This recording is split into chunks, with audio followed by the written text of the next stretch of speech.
welcome to my channel. My name is Ashley, and today we're going to be discussing heirs property, the hidden threat that's costing families their homes and their wealth. When property is passed down without the right legal protections, it can fall into legal limbo, leading to family disputes, forced sales, or even other losses due to predatory investors. Far too many families lose what should have been their legacy simply because they didn't have a plan in place. So if you want to protect your family's future, join us for this probate real estate series where we'll be breaking all of this down. Now let's get into this.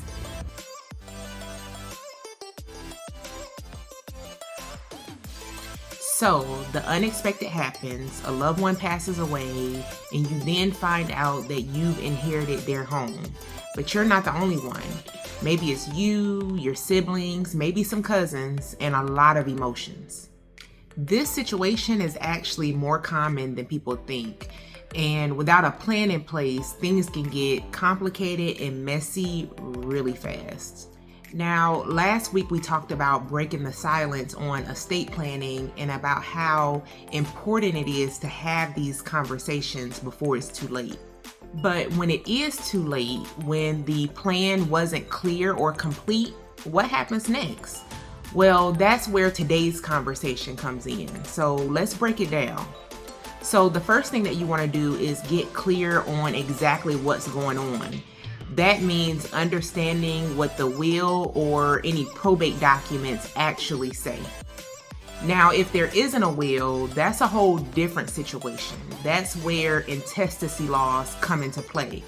Basically, the state decides who gets what based on a legal formula.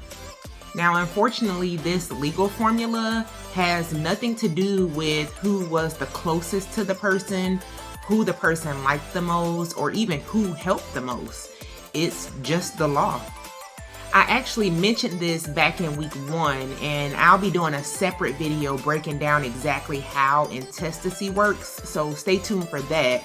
But for now, just know that if you've inherited a home and there wasn't a will, things can get complicated fast, making it even more important to get legal clarity up front. So whether there's a will or not, you want to ask the right questions. Who are the legal heirs? Is the house sitting in a trust? Has probate started yet? These aren't things that you want to assume or guess about. Get the answers in writing. And if you're unsure, this is a great time to talk with a probate attorney just to make sure everyone is on the same page from the beginning. So once you've gotten clarity, now it's time to talk. And I know this part can be hard. Everyone is still grieving. Some may be trying to avoid conflict, but communication is everything in this situation. Every heir needs to be part of this conversation. You have to find out what everyone wants. Does somebody want to keep the home and live in it? Is there interest in turning it into a rental? Or maybe the group wants to sell and split the proceeds. You won't know until you actually open up the conversation. Now, once everyone has had the opportunity to share, you can now start exploring your options. And thankfully, you have a few of those. Some families decide to sell the home and divide the money. Others might choose to rent it out and share the income.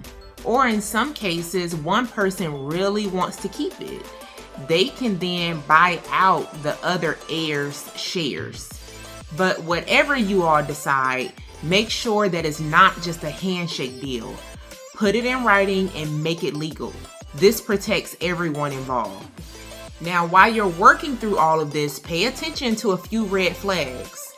One of the most common is when one person is living in the home without paying rent. This creates tension quickly. Another is delaying important decisions because we're still grieving. And then there's the silent treatment, when people stop communicating and resentment builds. This can tear families apart quicker than anything else.